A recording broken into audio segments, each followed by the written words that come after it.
into a brand new wave, drowning out the noise it's tame. Liberty whispers through the brave, breaking free from every chain. Nullify the rules they crave, crypto beats that pave the way. Anarchy with minds that's safe, algorithms new dawn to day. Out of bounds and out of sight, building futures pure and bright. Escape the grip and win the fight. Welcome into the legacy ride. Beyond control we take a stand, casting off the iron brand. Freedom flowing through our hands, revolution's our command. Decentralize the way we plan, all together we expand. Breaking shackles for the clan, in this journey we're unpanned. Out of bounds and out of sight, building futures pure and bright. Escape the grip and win the fight. Welcome into the legacy ride.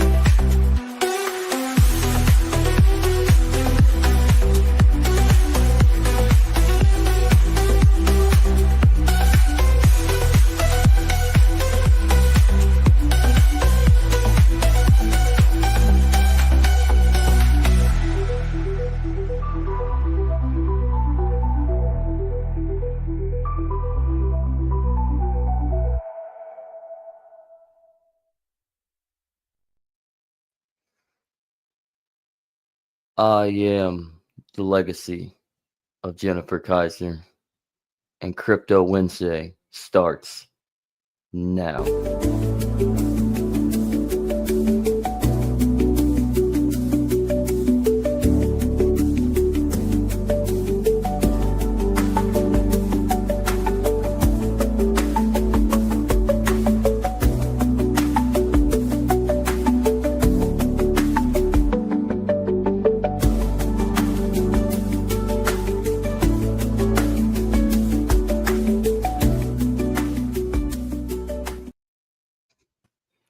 Welcome you have to in. come back in. You have to come back in just a minute, sir. You're not ready for the ending of the episode. You have to go wait in the waiting room. We'll be back in just a minute. Sorry about that. Oh, it's the old man. Put him on a leash. He's ready, right? Yeah, I bet he I is. think he'd enjoy it. I think he's enjoying it a little too much, man. Especially yesterday. I can't believe he unzipped his pants, dude. I know, right? Yeah. Oh, that's Bitcoin for you. Yeah, that's Andrew Joseph. Again, I'm Zachary Kaiser. We're back at it again for episode 58. Episode 58 of Legacy News. What is this for Crypto Wednesday? God knows. I don't. I only count Legacy News, so right. Who knows? This is Breaking Monero. That's what it is.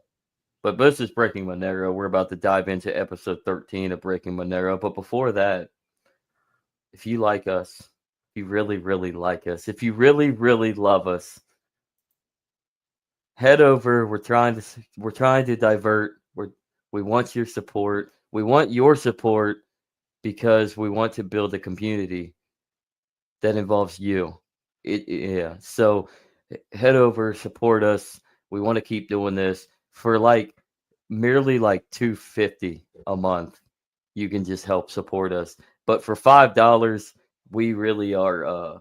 We're looking into doing some extra things that involve a community, getting together, diving into different ideas, perspectives, coming up with solutions. Just for $5 a month, we're gonna get you some extra content. We're gonna get you some extra content regardless by trying to start this Patreon. But head on over to the Patreon, the Legacy Right, link down below. Let's build a legacy. Literally, It's all about legacy building. Let's build a legacy. Let's build a community. It just takes literally like $2.50 a month. $2. That's not even a cup of coffee anymore, man. Hair plugs, sir. Could you mind some hair plugs? So Actually, no. The whole reason we're doing this is because I'm not really bald. I'm just really an angry mm, person, and I pull my hair out. So that's why I need he the hair is a plugs. he is a very angry person. But yeah, no, the real reason why we want to do this is, like I said, we want to build a legacy. We want to build a community, but it takes all of us to. It takes a community. It takes a village, right? So I mean, so 250, Degenerate socialist. 250, yeah. 250, just a mere 250 donation just helps us like strive to keep doing this, try to build something other than just doing this. And like I said, $5 gets you a part of the community, because we plan on, like, let's build something to where you're a part of it. So I mean, try to come up with some solutions, man. Some solutions. But with that, other than that, what you're doing now, watching, sharing, liking, just enjoying, retweeting, whatever, reposting. I mean, that's enough of that's support as well. So that is supporting as well. So, but let's build a community. Anyways, let's get to Crypto Wednesday. Enough of my talking points. Okay. Here we go. Always misses Hello, it. and welcome back to another episode of Breaking Monero. You don't have it on the On screen. basics of Sorry. Blockchain Explorer OPSEC. So we talked about remote nodes in episode 7 and some of the considerations you should have when using remote nodes. But a lot of people forget about their network connection when they're using block explorers. So when they're looking up to see if a transaction they made was sent or confirmed by the rest of the network, they often will just do it without really considering what the impacts of those are. So today, again, you have me, Justin, you have Sarang on today to quickly remind you of some of the network limitations you have when talking to these block explorers. So I'm going to share my screen just to show you, going to some of these explorers. So let's say, for example, I am on xmrchain.net, which is one of the most common Monero blockchain explorers. It doesn't look pretty, but it has all the nice info you would want on there. If I would put information in about, 5 of my random transactions here and search for them and go through them, there's a good chance that since I'm looking up information about this transaction, that I have some connection with it. Now, of course, in this case, it was literally just the first one that appeared, and I don't have any connection with it.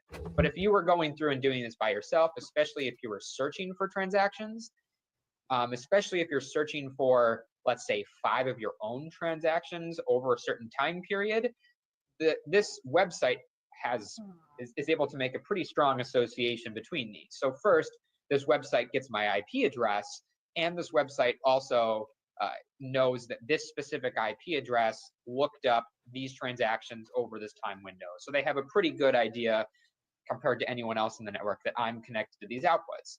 Similarly, there are nice front ends for xmrchain.net, like Explore Monero, where they have options where you can easily verify your transactions. So you can say, I sent Monero and fill in the details here, or you can say, I received Monero and fill in the details here. And this is really usable, and it's really nice from that perspective. But just understand that if you say that you received Monero and fill in the details of receiving Monero, this website is going to strongly assume that you are associated with this transaction you put in here. So it will be able to associate it with your IP, and with the same IP address, you're going to request this several times, let's say again for 5 different transactions.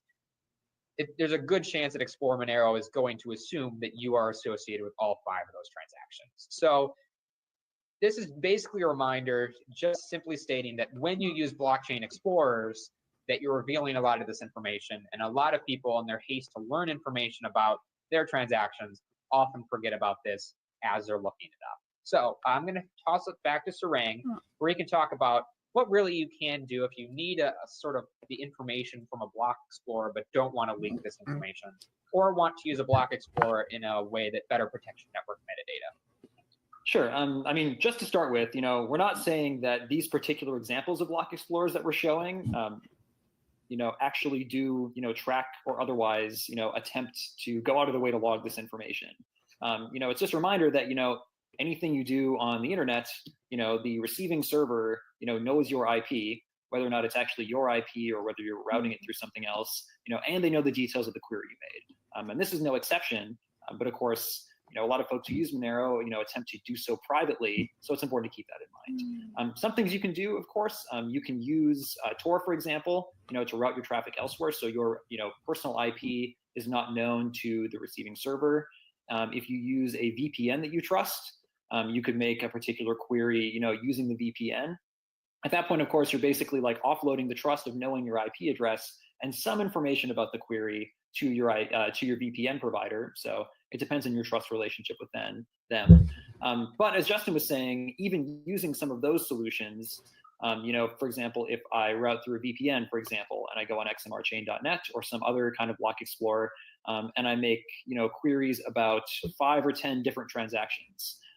If that all happens in quick succession, and the IP that they see for that is the exact same, the person or entity running that block explorer, might make an association between those transactions, even if they don't have particular information that would necessarily link it back to me individually, since I'm routing my traffic. And again, I have no indication that these sites actually do this, but it's important to keep in mind that they could do that. So if you do want to do multiple queries, one thing you could do is try to use different browser sessions from different IP routings if possible, again, depending on your situation and your particular network setup, which would kind of reduce the amount of information that the receiving server would be able to get. The best solution, of course, as with many things, is to run your own node locally. So if you run your own node locally, you have the entire synced blockchain and get new blocks and transactions as they come in. And you can simply query locally. And if you trust your own node and your own computer that you're running, which we hope you do, then you're going to be okay. You're not leaking that kind of information out. And it's also worth noting that even if you don't necessarily want to use, say, particular command line solutions or particular local wallets that are running alongside your own node, the source code for many of these block explorers is available and typically open source. So you could always run your own locally web-based block explorer that connects to and queries information from your own node. So if you like a particular kind of explorer and their source code's available, you could always run it on your own node and get the same front-end functionality you're used to, but without leaking that information elsewhere. All right, thanks, Sarang. This is basically just a nice reminder for you that blockchain explorers are no exception when you are leaking network metadata to others. And so we just wanted to have this really nice, quick episode with you all to share this information with you, that if your threat model covers these sort of situations, you probably should be doing some local querying rather than relying on someone else to do the query for you. All right, that's all that Sarang and I have for you today. Thanks for watching this episode of Breaking Monero. Take care. That was Fantastic. Nice. very short, concise Short, episode. yeah, short, sweet, and to the point. We hammer this always because I think the message here is if it's not your keys, it's not your wallet. Yeah. They made a good point about running the source locally. I think a good idea would be to download the blockchain information from the Monero GUI wallet, graphical user interface wallet, and use the information from there alongside the source code from the explorers that they're talking about to run it offline, and you can just search the information that way.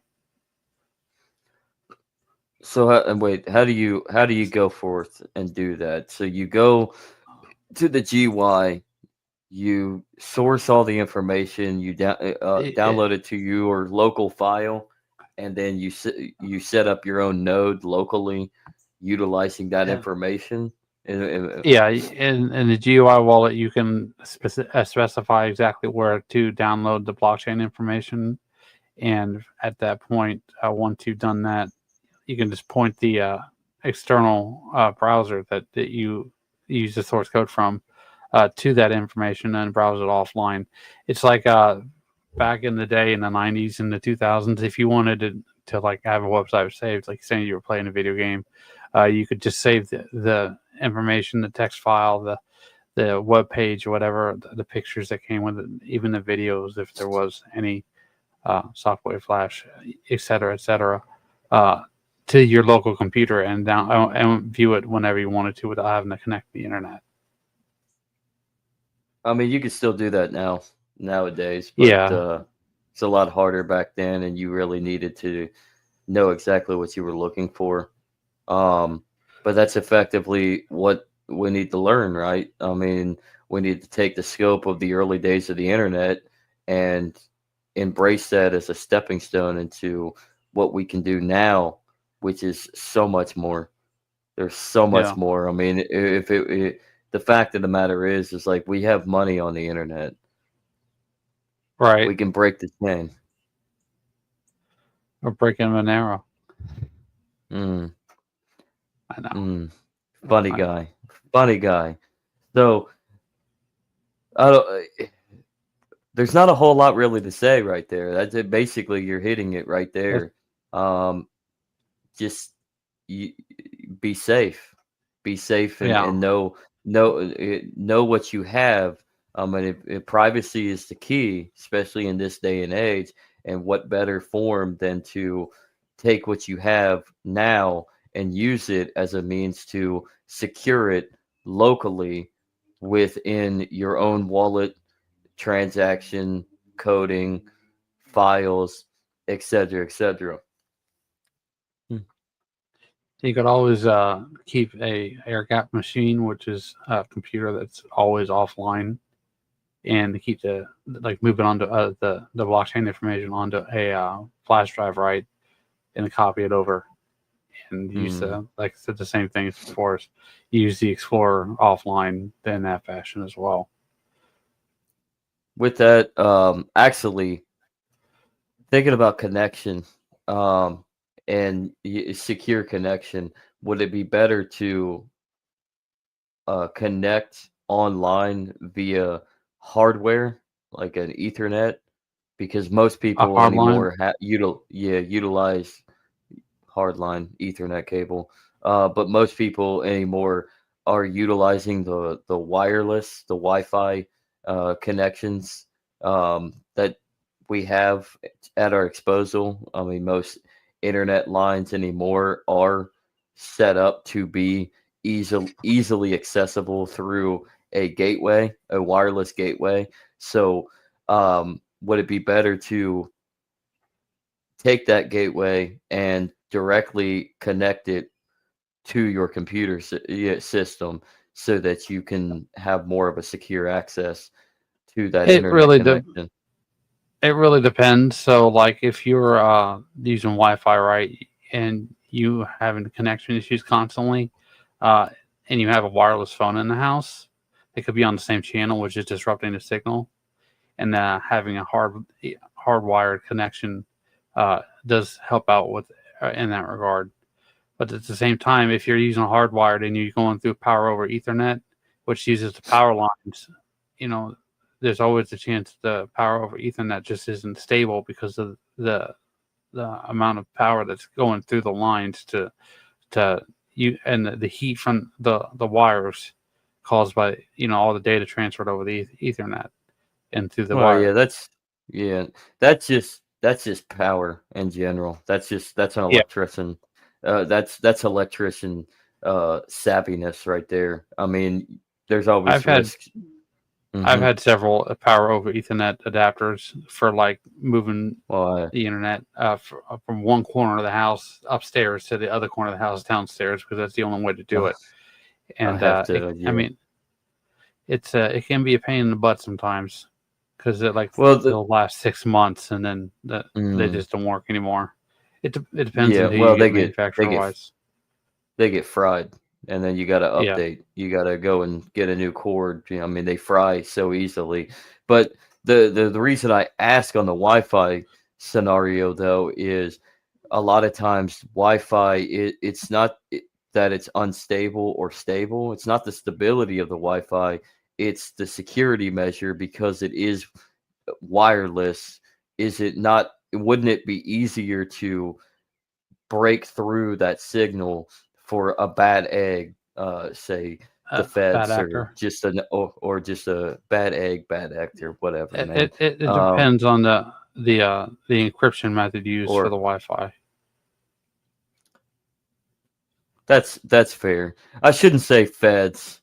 I also it could be feds, could be criminals, could be your neighbor down the street that just wants to get free Wi-Fi and not pay their own fucking bill. Sorry, Bill. Go fuck yourself. Pay your bills. Bill Nye the So that Show would Guy. be yeah, so that would be that's an encryption issue. So if you have your know-how on how to dive into the cyber circuitry of everything, go into the code and know exactly what to do in encrypting all your signals, all your passcodes, etc., you're relatively set up in this parameter then. I mean, and it also depends on stuff like the weather. If it's too cold, then the signal is going to be, going to fluctuate compared to if it's too hot. Well, I mean that's typical. I think everybody should know the weather has some sort of standing and whether or not you get a signal or not. It could also be if you're still on dial-up. Surprisingly I enough, mean, there a are lot still of people out. Americans, they use an American online still.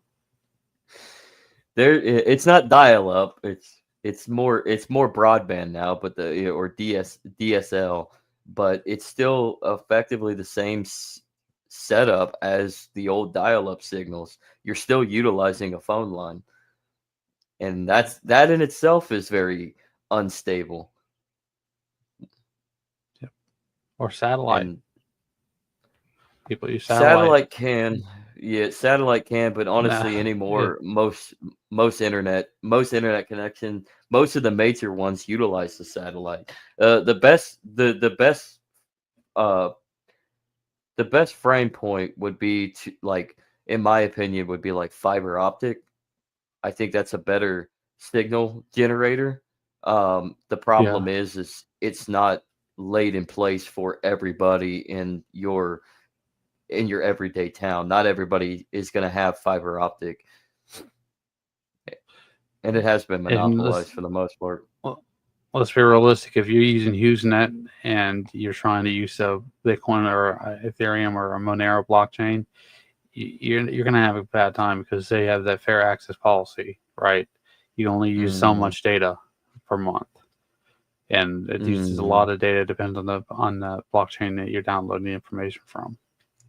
Well, that's how they get you. Like Xfinity around here, like that's how they really get you. Is you have all this access, internet's relatively cheap for what it could be, compared to the fact that they're a monopoly. But then they overcharge you if you go over a certain data point.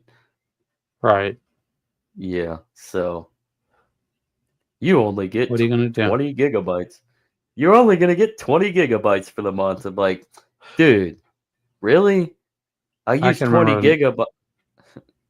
Go ahead. I can remember when that was a big issue with Comcast. They were like, "Oh yeah, well, there's a line, but we're not going to tell you what it is. We'll just randomly pick somebody who's passed it."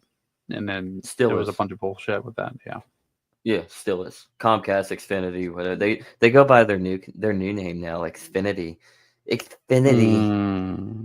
But yeah, that is still an issue with Comcast. Is they pick you. I think they do. I think they pick a few customers at random that they're going to overcharge to get their extra money because of corporate greed. There is corporate greed, actually. The reason the corporate greed actually. The reason there is corporate greed is because of the subsidies that go into them being promoted. The government chooses winners because they're the only game in town for the most part. I mean, there's other smaller, like around here, we got company called Brightspeed that just bought out CenturyLink, which is garbage. Brightspeed, I guess, is supposedly it's going to fiber. I don't trust it. It was CenturyLink. CenturyLink has had their issues. You have all these little rural networks, these smaller rural networks, but they're not really intersynced with anything much. So you kind of really have to be within a general zone for it to truly work. So really the only game in town at this point is still Comcast or Xfinity. I used to live out in Wyoming, and they have fiber to the home in Wyoming. Now you think about that, it's because there's nobody to run it to, so it's so inexpensive to do it compared to a big city. But it's still kind of that was in 2011. Yeah, well, I mean, fiber optic is great for. I mean, just think. I mean, the talking point, the narratives, the political talking points have been to reach to grant internet access to smaller towns and rural areas over the last 10 or 15 years. And so one of the best scenarios would be to utilize that fiber optic system.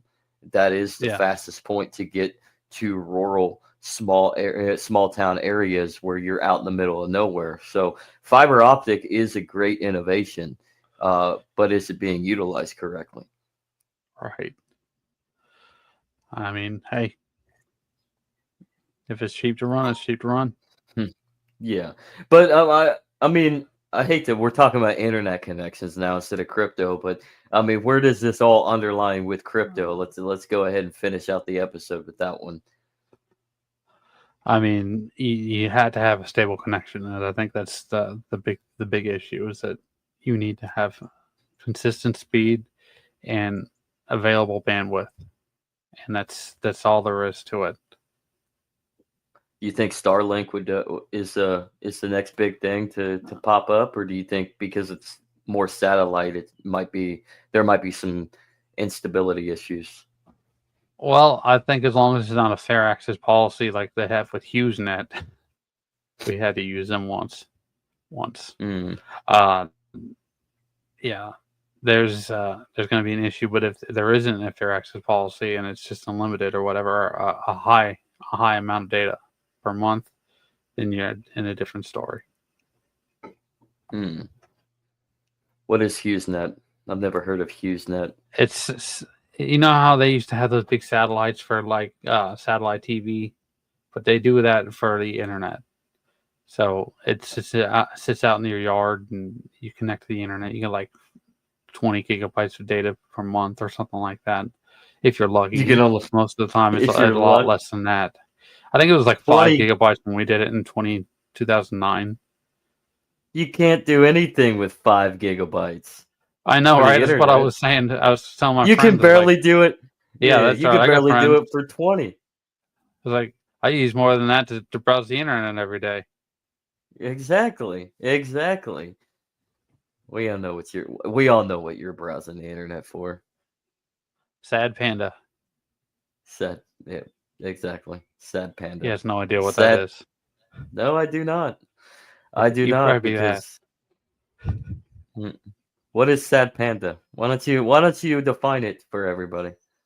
What is sad panda? Picture of a panda sitting on the floor crying out in the middle of the woods.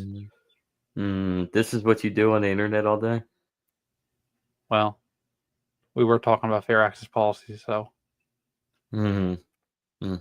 See, most people use the internet for, subverting the government, researching, reading, learning. That's a lie. Most people don't use the internet for that. Most people use the internet for things that start with a P. Use the internet for what it's. Yeah, use the internet for better things than sad panda and other things like blockchain. That's a good idea.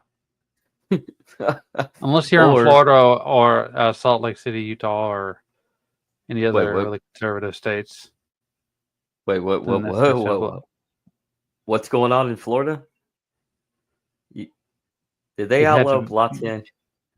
No. you had to present an ID to visit some websites. Apparently, from what I heard on the news. Oh, yeah, yeah. That's happening. That's happening very frequently in these days and age. So I think blockchain changes that though, because it's all transparent, even with the privacy factor with like say XMR with Monero. I mean, the chain itself and transaction is always going to be transparent.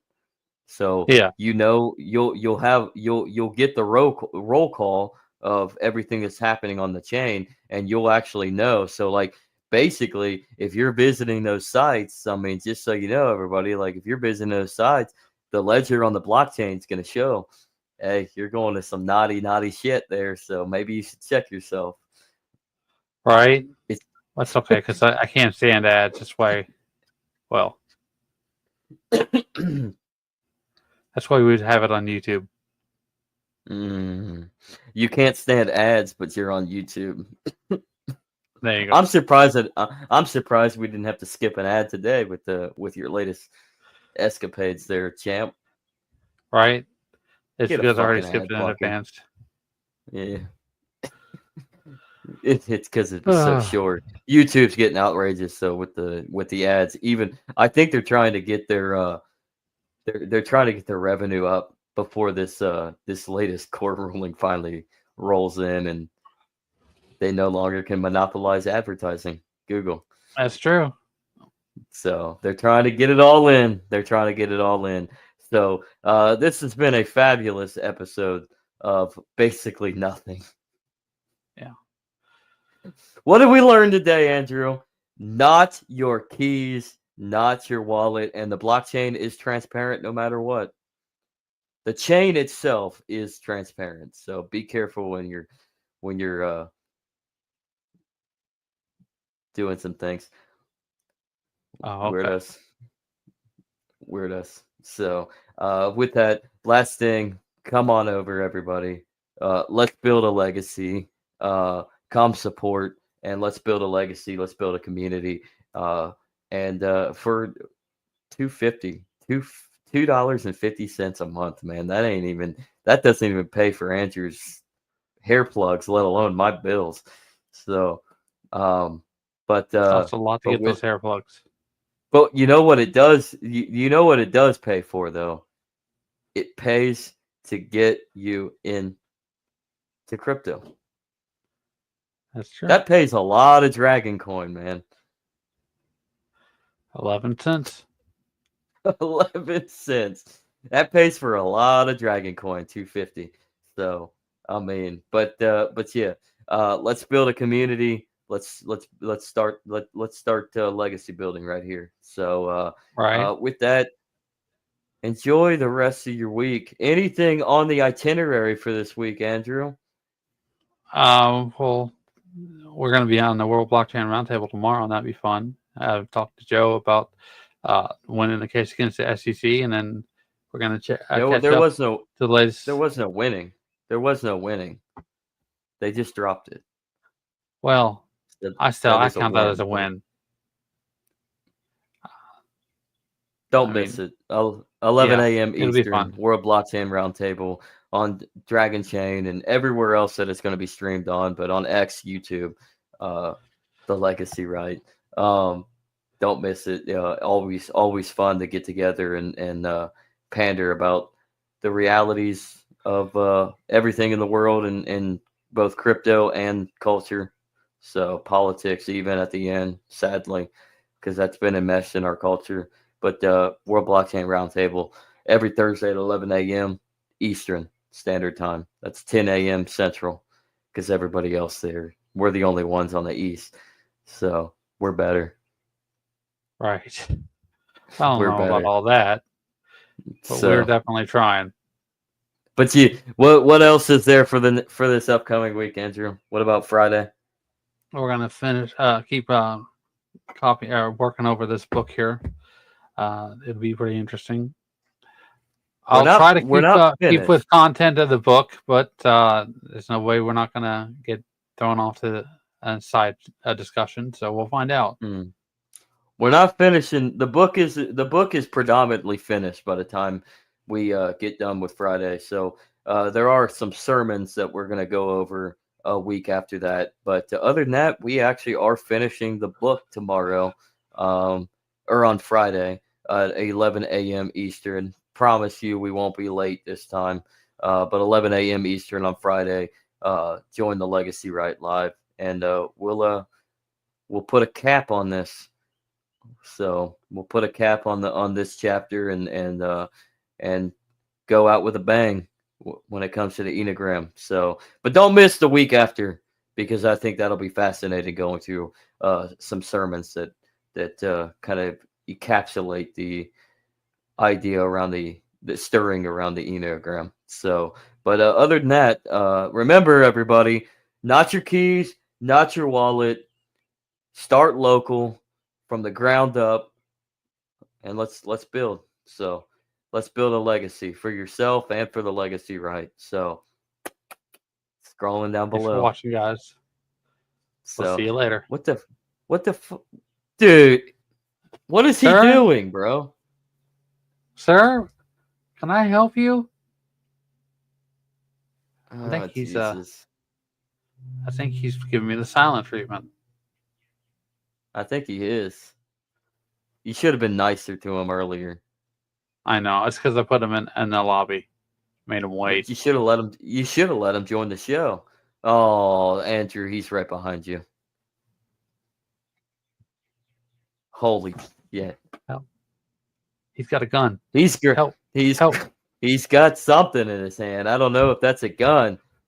Glock. Go deal with him. Go Knock deal on the with wrong- him. No, Don't ever dude, send me it's to the purple. wrong door. Why is it purple? I don't know. Why does it look like the head of? I'm going to have to leave now, but I was sure I came in by that door over there. Hey, man, where's the door to get out of here? Oh, it's right over there, sir. Right over where? The exit sign? Exit sign? It's that door right there. That red sign? Yeah, just go right that way. Okay. I think it went down the wrong door. Where am I? Hey, what the fuck's wrong with you?